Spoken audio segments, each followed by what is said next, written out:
MIT के chairman advocate Sudhir Gupta ji, शलभ माथुर बैठे थे हमारे साथ, SSP थे जब मैं इलाहाबाद पोस्टेड था, तो वो भी यहाँ पे नहीं, लेकिन उनका इस्तेकबाल तो करना बनता है।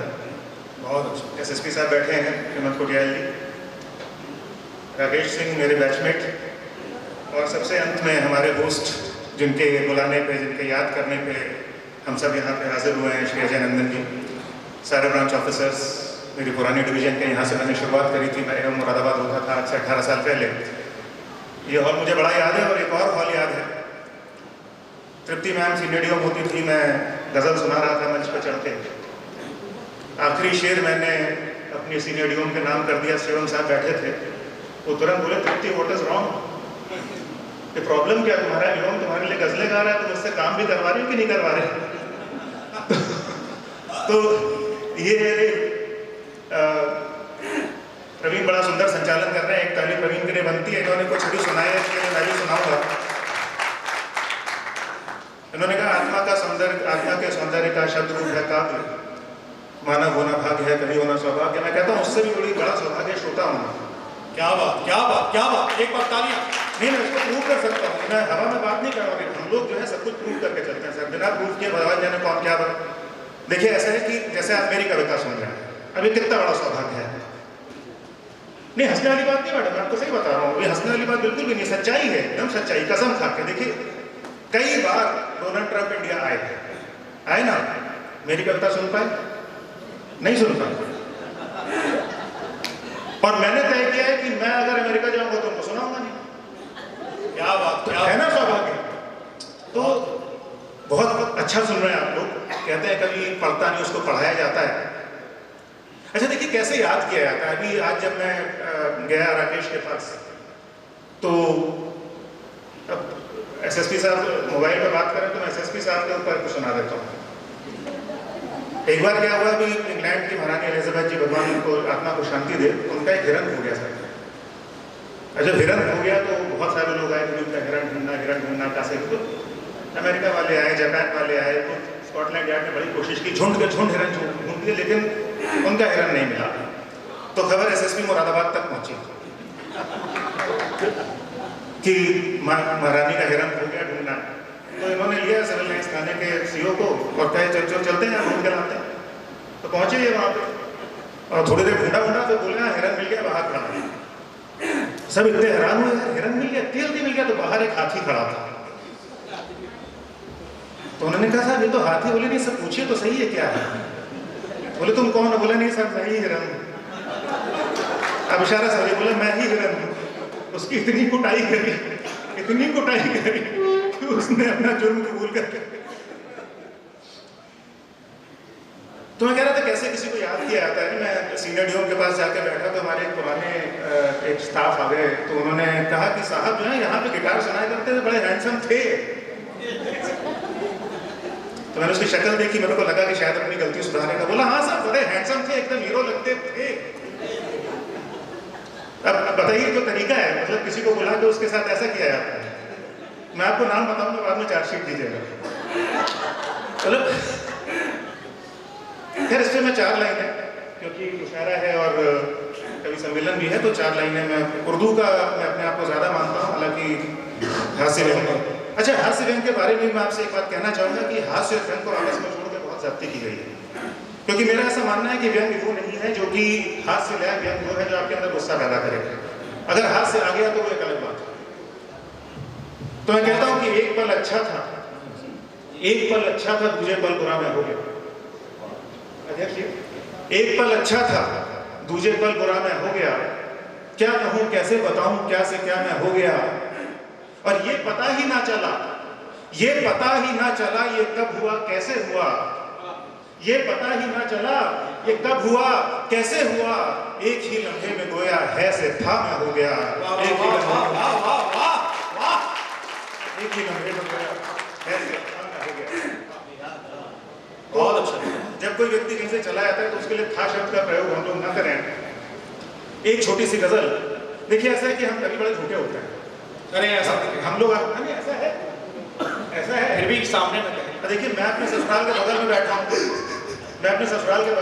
फिर भी इतना खुश दिख रहा हूँ।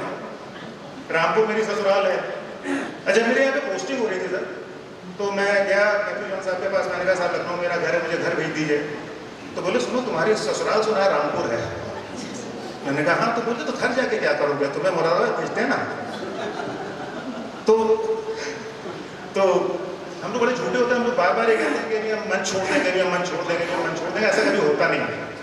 तो आप मेरी बातों में बताइएगा, जब मेरा मन होगा मैं छोड़ूंगा। अच्छा, वैसे भी आप मेरा क्या बिगाड़ देंगे, एसएजी मुझे मिल ही चुका है, रिवर्ट आप कर नहीं सकते, डीआरएम शायद बनने का नौबत आए ना, तो इसलिए मेरा वैसे भी कुछ नहीं बिगाड़ा है।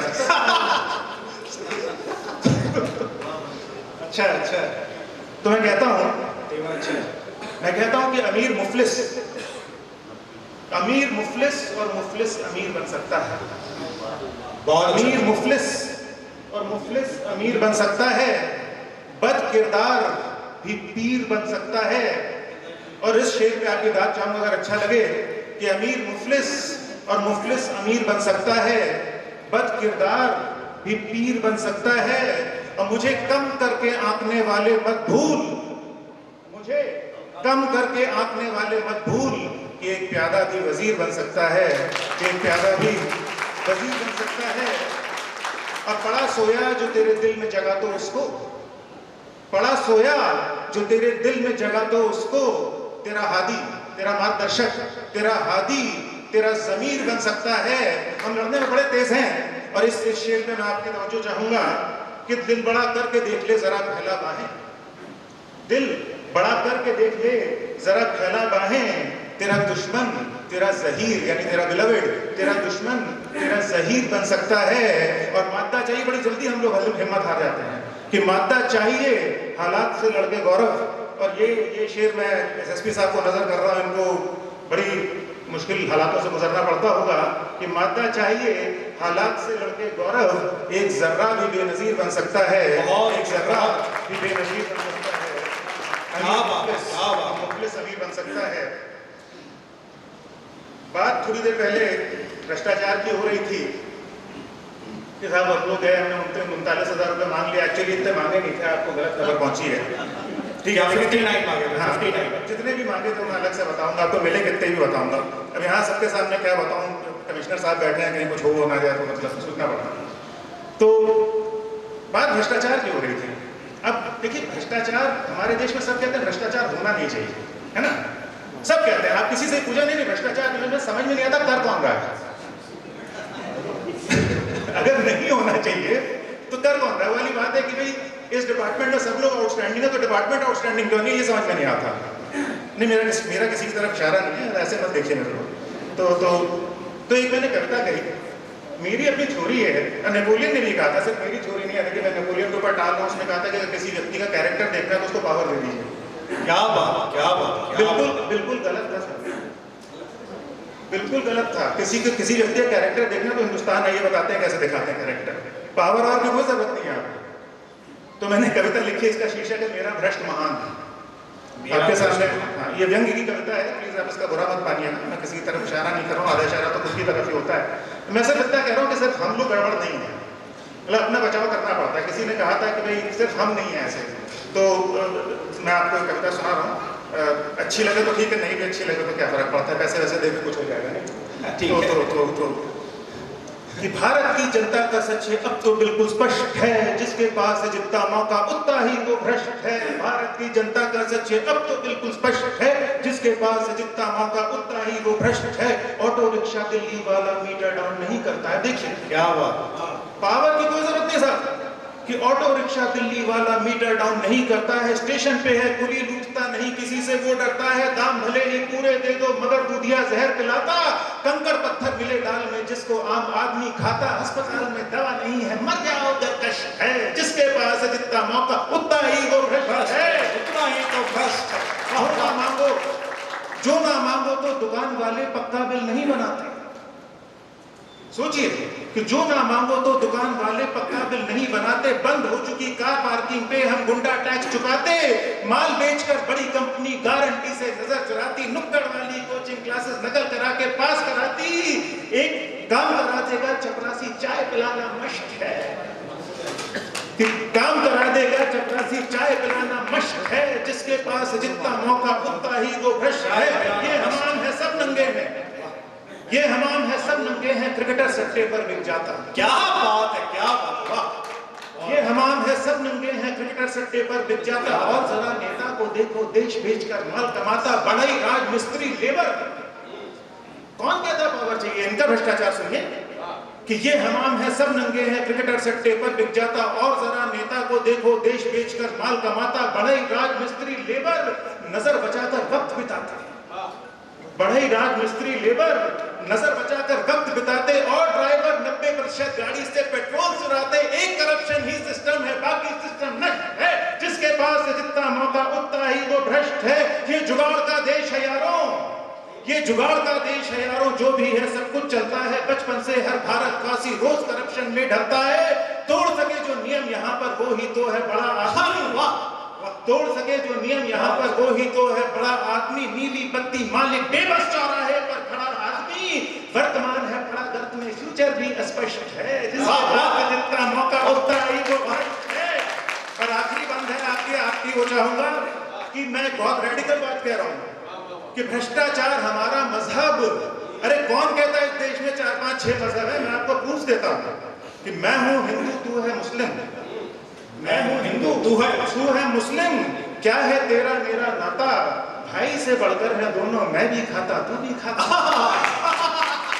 बहुत कि भ्रष्टाचार हमारा मजहब, भ्रष्टाचार सही पहचान। भ्रष्ट जहां का आम आदमी, ऐसा अपना हिंदुस्तान। हम वो भारतवासी हैं जो अपने घर में सेंध लगाए। आओ हम सब मिलजुल करके भ्रष्ट दिवस त्योहार।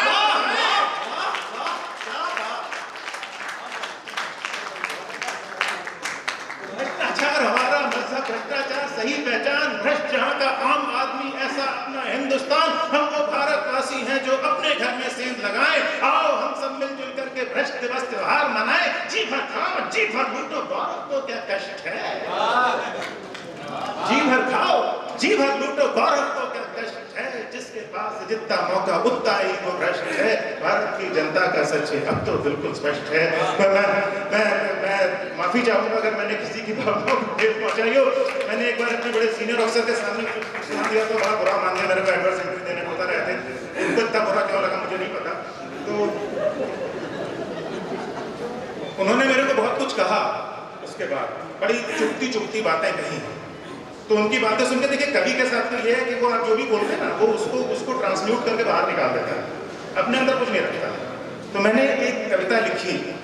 ये कविता थोड़ी सी मार्मिक कविता है। अगर आपकी, मैं जिंदगी छंदबद्ध लिखता हूँ, लेकिन अगर आपकी इजाजत हो तो मैं बड़ी छोटी सी कविता है। स्वागत। हम लोग बड़ी कड़वी कटती बातें बोलते हैं। और हमारे ऑपरेटिंग डिपार्टमेंट में, अच्छा ये मैं आपको बताऊँ, ये पोजीशन है। मैं मुरादाबाद में था और मैं एक दिन बुध बाजार गया। तो बुध बाजार गया तो मेरे डिप्टी सीएम साहब का फोन आया। उन्होंने कहा कहाँ हो? मैंने कहा साहब बुध बाजार में। क्या कर रहे हो? मैंने कहा साहब घर का सामान खरीद रहा हूँ। पोजीशन कहाँ है? मैंने कहा साहब कंट्रोल में। यही तो तुम लोग साथ प्रॉब्लम, इसलिए डिवीजन नहीं चलती, बिना पोजीशन में घूमते रहते।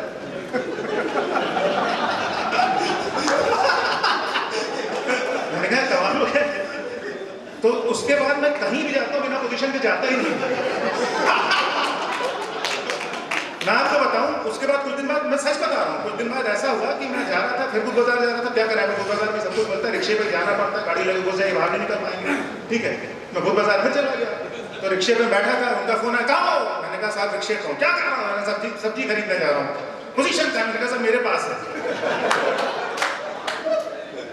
तो मैंने रिक्शा वाले से कहा इसके नीचे रोको, स्ट्रीट लाइट के नीचे, वहाँ पोजीशन। इतनी कारों की आवाज क्यों आ रही? मैंने कहा सर बताया ना रिक्शे पे बैठा है, वहीं बैठ के पोजीशन दे रहा हूँ आपको। हाँ यहाँ से चुका बदतमीज लोग। तो ऐसी बातें बोलते थे। तो मैंने जो है कविता लिख दी, उसका शीर्षक है शब्दों के घाव। क्या शीर्षक? शब्दों के घाव। मार्मिक जो है शब्दों का, बहुत मार्मिक। इसमें कोई आपको हंसी नहीं आएगी, आप लोग को इस कविता से जुड़ना होगा। लेकिन शायद आपको समझ में आए कि हमको अपने शब्दों को कैसे इस्तेमाल करना चाहिए। मैं कहता हूँ कि शब्दों के घाव, शब्दों के घाव बहुत गहरे होते हैं। शब्दों के घाव बहुत गहरे होते हैं, ये भरते नहीं, रिश्ते हैं। क्या? शब्दों के घाव बहुत गहरे होते हैं, ये भरते नहीं, रिश्ते हैं, सड़ते हैं और लगातार दुखते हैं। समय वो सबसे बड़ा मरहम बेअसर होता है, समय की रेत ढक देती है इनको और लगता है जैसे भर गई है नासूर, मगर अंदर ही अंदर इनमें कीड़े पलते हैं, मगर अंदर ही अंदर इनमें कीड़े पलते हैं, पस बनता है और ये घाव लगातार गहरे होते जाते हैं। सच तो ये है कि शब्दों के जबड़े, सच तो ये है कि शब्दों के जबड़े आत्मा तक से निकाल लेते हैं मांस का लोथड़ा। क्या बात। सच तो ये है कि शब्दों के जबड़े आत्मा तक से निकाल लेते हैं मांस का लोथड़ा, और मृत्यु के बाद भी जब जल जाता है ये शरीर तब भी रिश्ते रहते हैं शब्दों के घाव, तब भी रिश्ते रहते हैं शब्दों के घाव। मेरी सारे ब्रांच ऑफिसर से निवेदन है, करिए कुछ भी लेकिन जबान की चोट किसी को मत दीजिए, बड़ी बुरी होती है। आज़ादी का अमृत महोत्सव चल रहा है, ये आखिरी मैं सच बोल रहा हूँ, ये आखिरी कविता सुना के मैं अपना स्थान लूँगा। अगर आप लोग मुझे रोक लेंगे तो मुझे बड़ा अच्छा लगेगा, फिर तो ये भी कुछ नहीं कर सकते, ठीक है। लेकिन वैसे ये कविता मैंने खास तौर पर अभी जब मैं डेमोक्रेटिक रिपब्लिक ऑफ कॉन्गो गया था, मैंने इनको 2 बार बताया मैं साउथ अफ्रीका नहीं गया था, पता नहीं कि नाम साउथ अफ्रीका क्यों बसा हुआ है, इनसे पूछना पड़ेगा। जो आप कहीं साउथ अफ्रीका वगैरह तो नहीं गए थे बीच में, इनकी इच्छा बहुत है। अच्छा, तो डेमोक्रेटिक रिपब्लिक ऑफ कॉन्गो में गया था, तो वहाँ के लिए मैंने अलग से एक देश गीत लिखा था। मैं नॉर्मली तहत में सुनाता हूँ, मैं गा के नहीं सुनाता, मेरी आवाज़ बड़ी बुरी है। अकेले जाएंगे तो यही होगा, वही पड़ेगा। तो अगर आप चाहें तो एक देश गीत मैं आपको सुनाना चाहता हूँ। देश गीत लिखने की परंपरा जो है वो बहुत कम हो चुकी है, बहुत कम लोग देश गीत लिख रहे हैं। हमारे जितने भी आज़ादी के महोत्सव होते हैं उसमें भाई पुराने गाने हम लोग सुनते हैं, तो मैंने सोचा एक देश गीत सुनाया जाए। सर अगर आपकी इजाज़त हो। स्वागत। मार्चिंग ट्यून पे है, मेरा आप तालियों के साथ साथ दीजिएगा, इसलिए नहीं क्योंकि मैं तालियां मांग रहा हूँ, अभी शुरू होने के बाद साथ हैं। सिर्फ मार्चिंग ट्यून पे मेरा साथ है, मेरे साथ तो सांस नहीं है।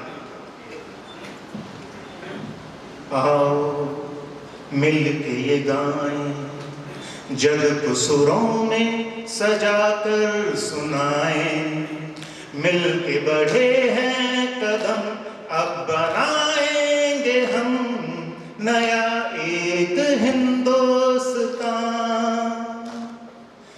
आगे मिल के बढ़ेंगे, हर मुसीबत से मिलकर लड़ेंगे, मिल के चलेंगे जो सारे झुकेगा हमारे कदमों पे ये आसमां। हम जो चलेंगे तो चलेगा संग हमारे ये सारा जहां। मेहनत से अपनी खिल उठेगा ये हमारा हंसी गुलसितां। आओ बताएं कर दिखाएं किस तरह एक होते जमी आसमां। देखो कहना अपना यही है, कोई हमसा जहां में नहीं है। मिल के बढ़े हैं कदम अब बनाएंगे हम नया एक हिंदुस्तान। हाथों से अपने हम लिखेंगे एक नई अपनी तकदीर को। दुनिया सुनेगी मान लेगी मेरे भारत की तदबीर को। हम ही अमन है, हम गगन है, और हम ही मोहब्बत का है कारवां। देखो कहना अपना यही है, कोई हमसा जहां में नहीं है। मिल के बढ़े हैं कदम अब बनाएंगे हम नया एक हिंदुस्तान। आओ मिल के ये गाएं, जग को सुरों में सजा कर सुनाएं। मिल के बढ़े हैं कदम अब बनाएंगे हम नया एक हिंदुस्तान। बहुत बहुत धन्यवाद, बहुत बहुत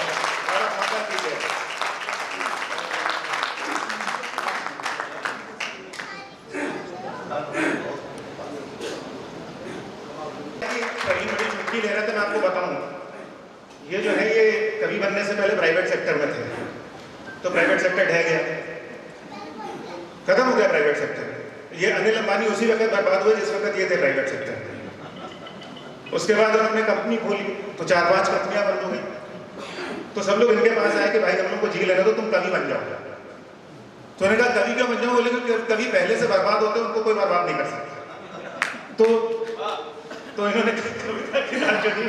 वैसे ऑन सीरियस नोट, देखिए बीच बीच में थोड़ी अंग्रेजी बोलता हूँ जिससे आप लोगों को लगे मैं पढ़ा लिखा हूँ हमेशा। तो ऑन सीरियस नोट, कवि बहुत ही उभरते हुए उदयमान कवि हैं, तंज बहुत अच्छा करते हैं और सबसे अच्छी बात है हम बोलचाल की भाषा में कोई भारी शब्द इस्तेमाल नहीं करते हैं। और इतने छोटे से समय में देश और दुनिया में बहुत बड़ी बड़ी जगहों पर अपना नाम कर चुके हैं। और संचालन करना बड़ा मुश्किल काम होता है क्योंकि संचालक को सबको संभालना पड़ता है और खुद को भी संभालना पड़ता है। वो कर ही रहे हैं, तो आप इनका जोरदार तालियों से स्वागत करें।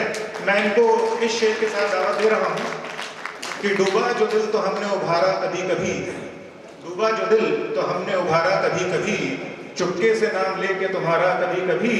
अगर ये खता थी तो बेशक खता हुई, अपना समझ के तुमको पुकारा कभी कभी।